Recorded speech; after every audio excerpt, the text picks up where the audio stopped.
All right, loan officers, welcome. We are here today with Lending Leadership, the Creative Brief, and we have a very, very special guest that I'm excited to announce for you guys. Trevor York from Linkspot has joined us today, and we are going to be talking about all things branding, all things creative for loan officers, and how you guys can build your businesses and your brands. Welcome, Trevor. Hello, it's good to see you guys. It's good to see you. Hey, Rach. Hi, thanks so much for taking some time. Trevor was just one of our key speakers at our sales rally. And man, I want to say pretty much everybody walked away with this feeling of who was Trevor York? That was incredible. You know, the way you told stories and the way that you connected with our group was awesome. And one key thing kept coming up, your awesome phrase of different is better than better. Where the heck did you come up with that? It's so simple, but so amazing. And it's just one of those things that everyone is still talking about. And they're using that as their own mantra in everything they're doing. Where did I that come love it. from? So it was a buddy of mine, Chris Doe, and I believe he actually took it from.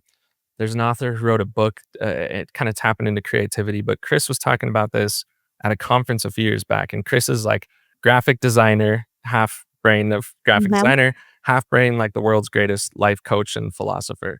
So brilliant, brilliant human. And so he came to this conference that we put on, and he's talking to people in the mortgage industry. And so his whole life, he's spoken to creative people. And so now he's speaking to very left brain people, which are a lot different than the creative world he's used to. And so this was one of the things that he broke down, and he kind of said it quickly, but it jumped out to me because I'm like, that's such a good point. And we see this all the time in our industry. Like I don't know when I walked into the room that you guys put on, right? There's some of the top producers sitting in there, and you guys have a lot of top producers. I have no idea who's a top producer. Even like a 30-year person versus someone who's 1 year in the business. Like when you look at Mm-hmm. them, you don't really know a difference. And then in our like digital world, now everybody could sound like a pro because you can rehearse what you're going to say 30 times. So me being 1 year in the business could sound as good as someone who's 30 years in the business, right? And so it's not so much about being the best, it's about being the best known. And so when Chris was kind of breaking this down, and he broke it down in a lot of different ways, that concept of like different is better than better. Because I mean, we all know it in our industry, there's a lot of top producers who are not good at loans. And it's frustrating for people. Like, I know more than they do. It's like, well, it's not really what it's about, unfortunately. So yeah, I stole that from Chris. I think Chris stole it from someone else, but just a really cool concept, and I think it applies so strongly in our industry. Well, we have so many loan officers who were inspired by that, Trevor. Like, even I think it was one of our awesome LOs, Denise. She was sending out a recipe to her customers and her realtors, over Easter weekend or before the holiday. And she was just pointing out some really cool things that she does with her recipe. And she actually referenced the tag and said, different is better than better. And I think it inspired her to do something totally different before the holiday to get in front of people. Instead of just saying Happy Easter, like many do, or send out a Yeah, family photograph, which everybody does and are very nice to do, not knocking that at all. She thought of this really unique dish that she makes and how it could stand out sharing the recipe with, her database. So, Hold on, hold kind of a on. cool concept. No, it was not just a recipe. It was Denise in this, like, tropical outfit, and Yeah. it's Easter, right? She made a meatloaf lamb, and it was, like, this lamb, and then I'm thinking, "Okay, are your guests just gonna hack into this lamb?" But it was lovely, it was adorable. that was incredible. I love to see that. That's always that. I feel like that one of the problems we have in our industry is we always sell competence over connection, right? So like the content we make, the marketing do, we're constantly trying to enforce competence of like we're good at what we do, and we always try to tie something back to a sale. So then we'll get kind of like going into Easter, enjoy time with your family, remember homeowner, and then we always have to bring it back to some sort of sale. And ultimately, like the thing we sell is connection. And so, yeah, the gifts and how we show up, and Corinne actually took this and ran with it, and it was like one of my favorite examples. Can I share that, Corinne? Yes, please share it. I wanted to make sure you got them first, but go ahead and share it. So this just showed up to my house like 3 days ago, right before I was leaving for another talk, but it was a thank you gift for going to their conference, and I kind of know what usually comes in those, you know what I mean? And it's like the kind of you know what to expect. And I open it, and it was just 2 jars of pickles.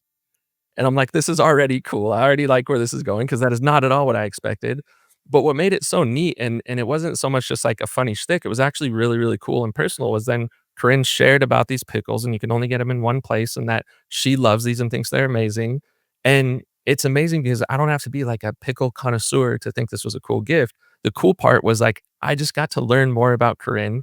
That felt really personal, felt like a connection piece. And I was like, that was my favorite gift I've ever gotten from a event organizer. Like, that was so cool and unique and 100% different, and it's memorable. Well, Oh, I think one of the biggest points that you've made, Trevor, that's really resonated with a lot of us too, and you pointed this out in your presentation. Not to blow, you guys have to see his presentation if you haven't, or talk to Trevor about some of his speaking engagements. But that when you're getting ready to send something that's out of the box, we always have that fear moment, right? Everybody does this. Any small business owner, anybody who's sending something out of the box, oh, well, this is different and it's kind of weird. And what if the person doesn't like it? And it triggered, it went into my mind. Well, what if Trevor doesn't like dill pickles? I mean, I would be very disappointed if you didn't, Trevor. We'll get into that in a minute. But if he didn't like them, I sent him a gift and he doesn't even like them. But then I remembered your presentation. It doesn't matter. It doesn't matter. Yeah. And it's about connecting, standing out, and somebody getting that. And whether or not they're actually a pickle lover doesn't matter. Somebody in their household is, or somebody they know is anyway. that's like a really good point, and I think that's one of the things when I do this talk is every time afterwards, people will come up and it's like, "Man, that was exciting, and I have the thing," and they already know what they wanna do, which is interesting. Like, a lot of people, it doesn't so much inspire the ideas as it hopefully inspires some action, and a lot of Mm. times people just need permission to do the thing that they already wanted to do, and it's really weird because doing something different is inherently scary, which is why I think we all default to what's been done is because it's safe. And so then when you Yeah. build your business, you build it the same way someone else did because it's safe and it's proven. Even if you wanna try a different way, there's a little bit of fear in there. And, this has come up a lot of times with buddies when I'm talking about this talk and, like, how come more people don't take action on this?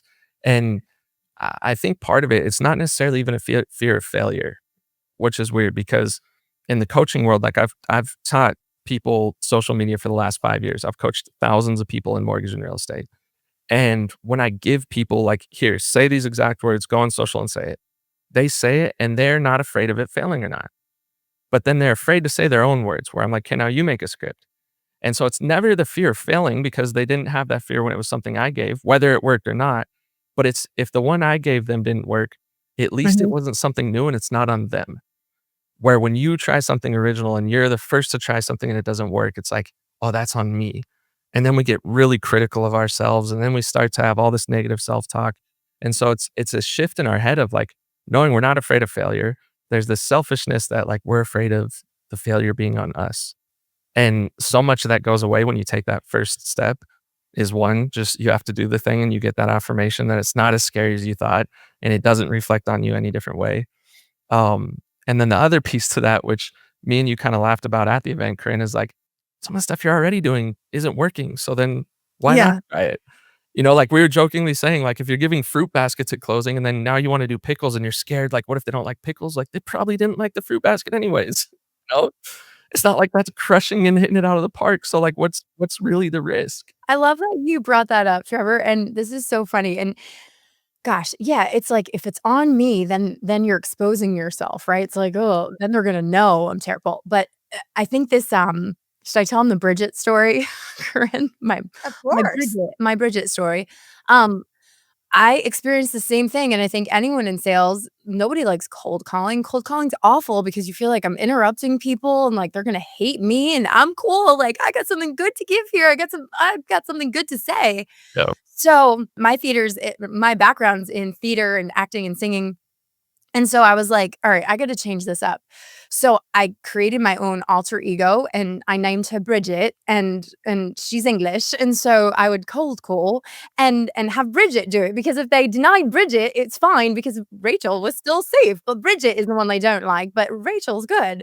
So, creating that little alter ego for yourself and think, "Okay, well, maybe people need to do this for posting on social," Like, think of it as your alter ego, and if you need to create a Bridget, then fine. I mean, people might think you're a little crazy, I would imagine, but for me, I could kinda hide behind that, and then it got me over the hump of being like, "Okay, Rachel's ready to make some cold calls now. Now that I knew that I had the track record of Bridget behind me. I feel like there's so many, like, little nuances to that story of why that worked and why that was helpful, but it's you see this a lot with street performers. Um, a lot of them, like, when you see them painted, they paint their whole faces or they wear masks or there's something that literally changes, and that's when they become very, very outgoing, and so you'll see some of these performers that have a lot of these, kind of like the costumes are part of their act. Those types of people, when you take them out of that setting, are very introverted or more shy versus the performers who show up just as themselves and they are the performer. And so it's really interesting because that helps a lot of people be able to get their art into the world is like dancers will do it, like throw the mask on, that's part of your shtick. And then you just become this different person. And when you put that on, you feel like something really powerful. Um, so that It is feels like interesting. it's basic psychology or something. There's a psychology shift, or I'm sure if we had, like, a doctor in psychology here, they would have a simple way to define or explain this, right? But Yeah. it's really about feeling confident in your space, and how that mind shift occurs and putting you in a place where you can feel confident doing something.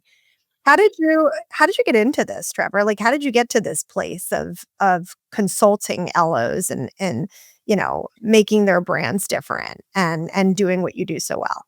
So I'm actually still licensed loan officer. I've been in the business since 17. And for me, it was like I got in, I was the youngest person in my branch. I was kind of the youngest person in my market, really, because I got in 17, which was still kind of, the recession weeded out a lot of people. No people wanted to get into mortgage post crash. So I was just at the start of like, this isn't the worst profession in the world again, like right when it was coming back. So it was kind of me and then all these people that were 30-year veterans. There was no one that was like 5 years in the business or, sub 10 years. It was either you were a veteran or me. And so when I was doing this, I was following what my branch manager showed me because it worked. You know what I mean? And obviously I'm like a huge fan of mentors. And this is what he was showing me is you call on builders and keep in mind, like this guy still hand wrote his loan estimates and then his Yeah. team would have to send like an official one. But he was still adamant of like, I want to send this to the person in actual pen. And then his team would scan the handwritten one and then they would do the official one to make sure that it was compliant. Um, so that's what he did, but he did extremely well. He was one of the top producers in our city, really well known. And so I was copying what he was doing because it worked. And then I was having a lot of like friction with like, I don't really like the way I'm doing this. And there was something actually, there was like a Mhm. specific day where I, I remember I was having one of those days that we all have in mortgage where I'm like, man, I'm getting shopped. I got yelled at, like something bad happened out of my control. Is those days where you're like, I hate my job. And so I went into his office because 'cause I'm like, "Man, he's gonna have some, like, wisdom for me." He's been doing this a really long time. And I go into his office and he's on the phone and he's getting ripped by a borrower. And I'm like, "Man, if I do everything he's showing me to the best of my abilities, I eventually get to where he's at." And then I'm looking where he's at and I'm like, "He's in the same place I'm at. He just has more money is the only difference." Yeah. And so that was kind of a wake up call to me where I'm like, man, if I spend the next 30 years doing everything right, I'm going to be exactly where I am now. The only difference is going to be income, which that's a pretty crummy thing to be driven solely by. Right. And so then for me, that's when I started like, I'm going to make some social media videos. My background was in video, like going through college, I'd film weddings and do stuff in the video world. So I'm like, I want to do videos. And I told my manager that, and he's like, "Oh, they don't work." And I'm like, "Oh, you tried it?" He's like, "No, because they don't work." And I'm like, "All right, that makes sense." Don't you love that? No, I've never done it before, but I'm gonna tell you it doesn't work. Yeah, like, people like That's the a good perfect one. yes. So, for me, that was just a green light, like, go ahead and do it. So I'm like, "Alright." And, did the videos and they started working, and then for me, the focus was on, like, I just wanna make the best possible videos for the person on the other side of the camera. And so, at the start, like, that's my local sphere. It's all the people that are friends with me on Facebook or Instagram. Mhm. And so at the start, I was making these how I would expect a loan officer to make these. Cause again, I just went back to what was safe. So it was, hey, this Mhm. is Trevor York with All Western Mortgage. And today I'm talking about, and I got my collared shirt on and my hair combed and just this is not me. And so even those were starting to work because at that time, nobody was doing video. And so I was getting a lot of really good feedback from like, okay, the vehicle is, there's something here. And, my goal was to start doing them more consistently, and in order for me to do that, I had to just film when it was when I was able to. And so there were days where I wasn't meeting with clients or referral partners. where I would just show up to the office wearing a t-shirt and a hat because that's how I dress. And so I would still shoot videos that way. And then those videos were the ones that tended to perform a lot better than the other ones. And there's this kind of whole long story that you guys heard of me going through this process of like all of a sudden these videos go from reaching hundreds of people to thousands, then hundreds of thousands, then millions of people. And my buddy Mo was kind of pulling this apart of like, all right, what's working? And we Yeah. kind of found this Wow. correlation, you know, Yeah. and it was like when you're wearing the hat, the videos do better. And it was amazing because it wasn't the hat. It was actually like if you closed your eyes and I played you one video where I'm wearing a hat, one where I'm not, the words I chose were different. The confidence, the industry jargon, like all of those were different because when I put the hat on, I was me. It's kind of like we were talking about. Like there was Bridget and then there was Rachel, right? Like there was the loan officer Trev and then there was just Trev. And so when I got rid of loan officer Trevor and just started being me, all of a sudden the videos start doing a lot better. And it's because like people just like to be talked to like people. They don't want to be lectured by a loan officer in a collared shirt.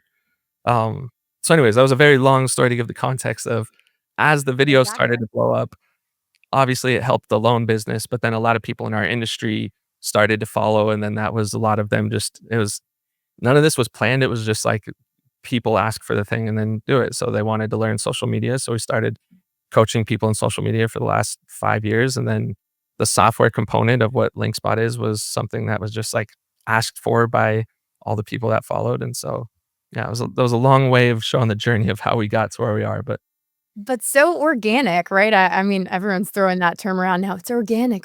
But like when you just kind of, I don't know, roll with it and take the next thing and then the next thing and the next thing, and you grind and you have fun doing it. I think it's so easy to say, "Oh, just be yourself, just be authentic." Sometimes people don't even know what that is. And, Mhm. we're constantly telling our loan officers, "Yeah, do video." It's so funny. I'm sure the manager who said, "No, don't do video because they don't work," is probably kicking himself now or herself now. Like, "Oh, yeah, they don't Or work." he's doing video Or now. he's doing video. Yeah, I don't think he is. I think he's doing pretty good, but absolutely right. It is it's such easy words to say, and it is simple, but it's not easy. It's just like, "Hey, just be you." Like, that's Yeah, scary. It's difficult. There's a lot of, like, work you have to do on, like, "Well, who am I?" And the one thing Mhm. I could tell you is you're a lot more than what you do for a living. You know, you're a lot more than a loan officer. And that's the thing we wanna share with people, and every single time I've gotten in those situations where people are like, "Well, there's nothing amazing about me, and there's nothing unique," and then it doesn't have to be like, "Oh, I go do hang gliding, and that's my activity, and it's something really extraordinary," like, it could be pretty simple, and so The I was talking to this one girl, Cassie, about this, and she's like, "There's nothing about, like, me that's unique. All I do is work." Like, "Well, what do you do when you're not working?" She's like, nothing." Like, she's trying to push that, and it's like, "Well, Yeah. no, really, like, what does your day look like when you leave here? What are you gonna go do?" And she's like, "Well, I'm gonna take my dogs for a walk." It's like, "Okay, where do you walk?" And she's like, "Oh, I go through the hills."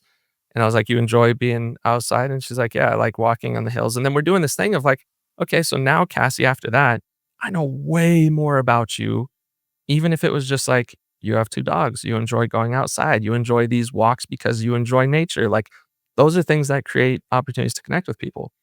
And so even simple stuff like that, the more you share it, the more people connect with you and realize you're a real person, and it takes away that feeling of us being a commodity. But Well, it I think it's a good point though, because, when you dig into those conversations, Trevor, we hear it too. It's a struggle of figuring out, well, what's my thing? What's my thing? And a lot of times it's just tell us about your day to day. Everybody's a consumer. We're all consumers. We all have something we do outside of work, whether it's, as you pointed out, walking the dog, hobby that maybe you don't think is that interesting. Maybe you're just sitting and playing chess or playing cards with friends. Like, it could be something like, "Well, that's not interesting." No, actually it is. And as you point out, it does connect with individuals, to just showcase something in a different way, even if it's something simplistic. Then those videos that we see time and time again that, as you point out, are just pointing out, well, we have this product and we have this product, and you see every single person in that industry, whether it be a loan officer or a different industry, saying basically the same thing. Well, 1,000. this person's doing it walking the dogs, and they have the same kind of a dog that I have, and they like hiking too, like I like hiking.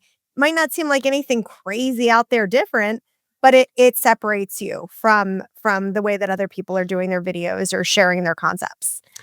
I think one of the things too is that we set the bar really high on what we think it needs to be, Mhm. right? And then we think we need to commit to this like brand. Like, what's your brand? And then is it like, okay, am I the dog walking lender? It's like, no, it doesn't need to. Like, we don't need to get to that level right away, right? A lot of times, like your brand reveals itself. It's not something you create. And so, like the example that you did is perfect. Is the sending me those pickles was not like you're not like the pickle lender, and now all my marketing is pickle themed, and I'm gonna like it doesn't need to go to that level, you know, like it's baby steps. And so that was just a way of like, this is who I am. This is a very small piece. Pickles do not define Corinne, but when she passes this door, when she's on vacation, she stops to get the pickles. Listen, pickles don't define me, Trevor, but I may have ordered another case. So because they make for great gifts, and if you don't like a salty dill, I don't know what to say. I mean, it's great with a sandwich. So, like, yeah, they're around, but no, they absolutely do not define me. But yes, This could have been I love your like a playset. wrong example, and Corinne's like, no, I'm going all in on pickles. And next podcast, she's gonna be in a pickle costume I and have one. it. I have a pickle costume. Colt This was a pickle and peanut. Him and his buddy were pickle and peanuts. This like weird cartoon a few years ago. You're getting the pickle costume, Corinne. Sending it to you. Yeah, we can't not go further with that now. You know, all of this, yeah, because we're always talking about your brand, your brand, your brand. And it's something that it's this fine line where we want people to brand themselves, but yeah, we don't want them. I see that all the time now. The pickle, the pickle loan officer mom, the mortgage madness mom. You know, we feel like we need to have this tag. Talk to me a little bit about that because I think people feel like they need to do that. They need to wear that hat. Yeah, and this is like a deep conversation, and it's interesting because like there's a lot of arguments that that's not your personal brand, right? So that could be a brand that you've created or a stick, but when it comes to your personal brand, like your personal brand is you. And so I think the reason that there is some value in finding what your thing is it makes it kind of easier. So even I feel like we should find a different example because it'll be hard not to laugh on the pickles. But even if that is the thing, you know, it makes it kind of easier when you're like, okay, I got to give gifts. Gifts are pickle themed. And then I need to send a needs list. Maybe it'll be, you know, a picture of a pickle jar and it looks like the ingredients when I send it out. And then if I send them something, maybe put it in a jar that looks like it's pickles and maybe it's not actually pickles. That's where they're able to get the key to their house that I give them at signing, you know, or like there's all these things that it makes it kind of easy once you have a theme of like, okay, now I know how to incorporate that in all these different areas is like, how can I draw some parallel?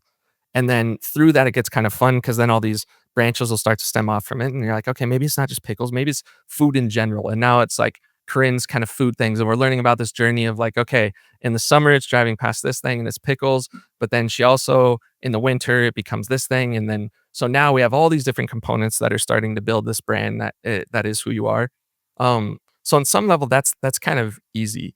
The problem where I think it goes wrong is when people create that versus having it organically happen. And so when you try and develop a shtick of like, oh, I want to be the dog walking mom lender and that's my thing, like hopefully that aligns with who you are because you're gonna have to stick with that. And ideally that's something that just creates connection with people. And so if you're a mom, like absolutely that makes sense that that is part of your personal brand because that's who you are. And if you have dogs, like awesome, that is who you are. My buddy Alex is the mortgage pug. He's had pugs for the last 15 years, and that is a piece of who he is. And it does open the door for conversations and other people who love dogs and even people who hate dogs. And like, dude, I'm a cat person, but I love you and I love my cat as much as you love your pug. You know what I mean? Like there's still Yeah. those opportunities. But yeah, that would be the one thing I would caution is that if you're going all in on a brand that you've created, make sure that there's not a disalignment from what your personal brand is, which is who you are.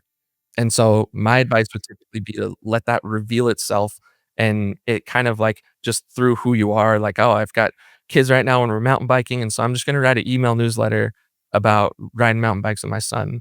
And then that's going to start to get traction and you get that feedback and you're like, oh, maybe I could share more of that. And then you realize like, man, something that really defines me is like when I'm not working, I love being outdoors and I love being with my family.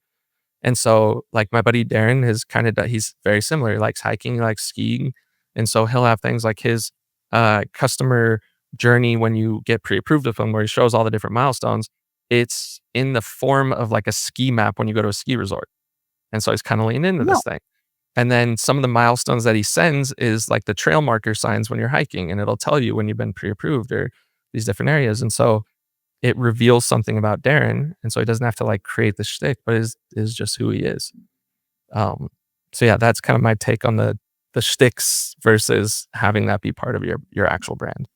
Yeah, and that's so honest, and I think what we keep getting back to is just that authenticity is that's the thing that's gonna drive everything, not trying to make fetch happen if fetch ain't gonna happen, just being true to yourself, and I think at the end of the day, that authenticity is everything because people can sniff it out so fast, right?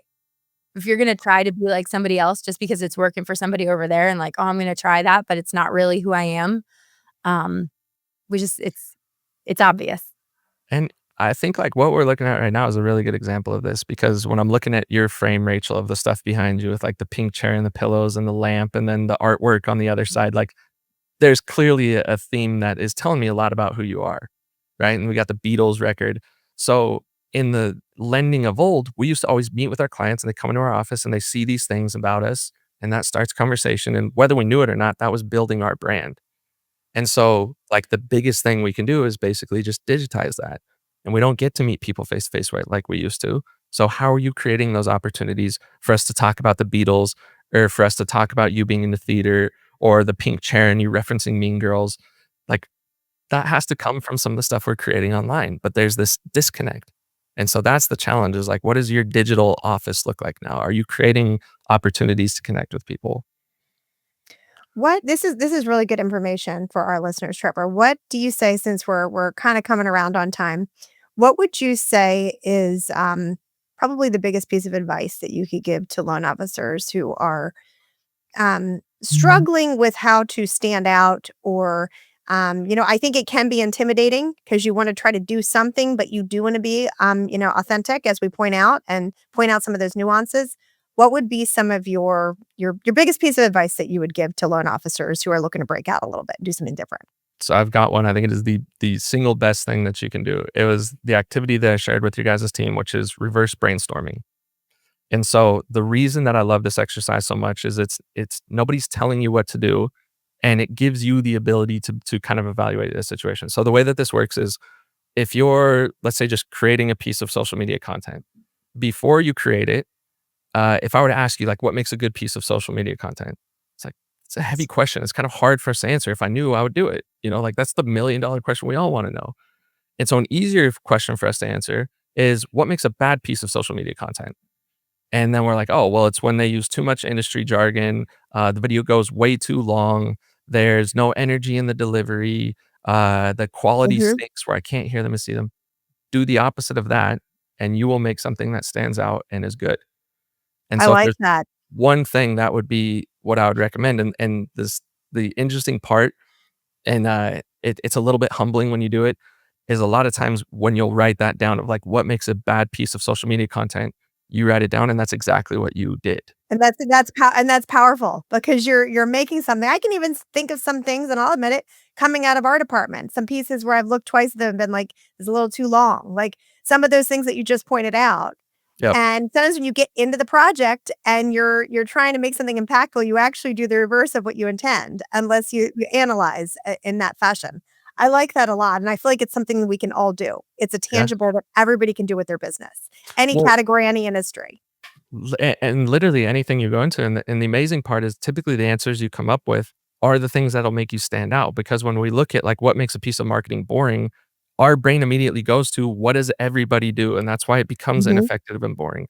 And so just by doing that, you're gonna find a way to stand out because it's like everybody does this, which is why this is boring. Do the opposite, and all of a sudden you make something really engaging and great. And so it's a good way to get you out of that like writer's block, but it's also ensuring that you're doing something original and different just because by design, what makes marketing work is doing something different. And so, yeah, that's the one thing I recommend, like in any situation that you're doing, whether it's how you write your pre-approvals, how you call referral partners, how you make a piece of content, how you write your emails and your newsletters, like every piece of that, come back to that process and it will improve everything you do. I like that reverse engineering, that reverse brainstorming. That's something I think would be a really great exercise people can start doing yesterday, you know? Yes. in just about every aspect. Now my wheels are turning. I'm like, "Ooh, how can I'm gonna do this with everything. I'm gonna drive my family absolutely crazy." Someone pointed out to me after, one of the times I've done the talk, they're like, "Man, I heard Matthew McConaughey talk about this in a completely different context, but same thought process is it's hard for us to say, like, I'm amazing and I'm great and I'm gonna win and I'm a winner." Some of us have a hard time with that, like, self-talk. And so his take on this, which was same process of like, "Are you a loser?" Like, "Well, no." "Are you terrible?" "No." Mhm. And so if that's true, that means that the opposite of that, because if you're not a loser, you're a winner. If you're not terrible, it means you're amazing. And so it's really easy for us to go like more of a negative route than a positive one. And so like in a lot of aspects in life, beyond even just your marketing, you'll find like, man, how do I be a better husband? And like, well, I don't know. I think I'm a pretty good husband. Well, what makes a bad husband? And then you'll find these things of like, oh man, those are areas I can improve on because I'm doing that, like, yeah. So a little bit deeper than just the marketing piece. Yeah. It's our next exercise, right, Rachel? For the group. We're getting deep. We're getting deep. Before we jump, we would be remiss if we didn't talk about Linkspot. You're we're Absolutely. getting into the branding and who you are, and I think that's what makes you such a great speaker. And guys, you got to follow Trevor, Instagram, LinkedIn, all the places. Hire him for your next sales rally, your next speaking engagement that you need someone. He's absolutely dynamic, and I love your whole approach, Trevor, where you storytell and you bring people into who you are and what you bring to the table, and then they're like, "Wait, what's his company? What does he do again?" And I love that, it's so smart. But Linkspot, I'm blown away by this. So many of our loan officers are using this. It's really changing the way that they are connecting with people from the get-go. So I guess that was just another natural progression of being a loan officer and seeing what people needed, offering them branding. How did Linkspot come about? Yeah, so really similar to how the social media coaching came about, which was like I made this for myself 7 years ago when I got into the industry. I worked for a mortgage company that was one of the bigger ones, and they give me my corporate website, and I'm like, "Do I have to use this?" Because there's a lot Yeah. of things that I don't love about it, and it's not effective, and my background is marketing, and I'm like, I'm a marketer at heart. This is not working. And so I created my own website and obviously went through all the compliance stuff with my company to make sure that I can use it. And so I went through all of that, but I always have had my own website that I had designed as a marketer to work. And then with that is like the quiz functionality, which is how I screen and capture leads, which all these different industries use just across the board, companies in different industries of like, this is a good form of lead capture and nurture. So then I had my website and then I had the quizzes and then I'd have those go to my email software and then I'd have that go to my CRM. And like I built this thing out and it worked incredible for me. And then as the personal brand started to grow and all these people in our industry started to connect with me, like, man, how do who built your website? Like, I want the same setup. And I'm like, If I gave you this setup, you would hate me." Like, it works for me, but there's like 8 pieces of software. They're all talking to each other and it's a lot. And so there at the time, like a lot of these people I'm coaching are top 100 loan officers in the country. So they have an insane amount of money to throw at the problem. And I'm like, "You're gonna have to hire a person if I show you how to do this." And they're like, "That's fine." And so I'd done that for a few people, and, it was just for the people that had a ton of money to pay for all of that software and a person to manage it. And then I was talking to a buddy who developed a software for people in a different industry, and I'm looking at the piece of software like, "Dude, this is amazing, and it's kind of all the things that I'm doing, but it's all in one place. Can you build me that for mortgage?" And so then that was what created Linkspot, was just taking all the stuff I had and making it really, really simple. And then we have this done for you component where you don't have to hire somebody and you don't have to learn how to become a software guru. Like we do all of the hard stuff for you. So it developed just out of like, this is the thing that I needed. And then every loan officer really does need that solution. And it wasn't there, at least not in one piece. And so, yeah, it's been a really awesome project. And seeing it grow is just super fun. Yeah, well, we have a lot of loan officers, we can attest, have a ton of loan officers using Linkspot and absolutely loving it. So we highly recommend you check out the website, follow Trevor, do all the things. And this has been great. Yeah, this has been Yeah. awesome. We're gonna have to Thank do you it very again. much. I feel We're like gonna have to definitely do it again. there's a lot more to unpack, and I want Bridget to host the next one. Bridget might be on vacation or holiday, I should say. There you go. She'll be on holiday, but Rachel might be available. Bridget's cheaper. But yeah, this has been great. Thank you guys for having me on here. So this has been great. Make sure that you like and subscribe Lending Leadership. We really enjoy hosting this podcast, bringing you great content and great thought leaders to follow like Trevor. Make sure that you follow Trevor, DM him and say, hey, I saw you talking to Rach and Rin, and I got to know more about what you do. And Trevor, we'll definitely have you on again. Thank you so much. Can't Catch you wait. next time. Bye, guys. Bye, guys.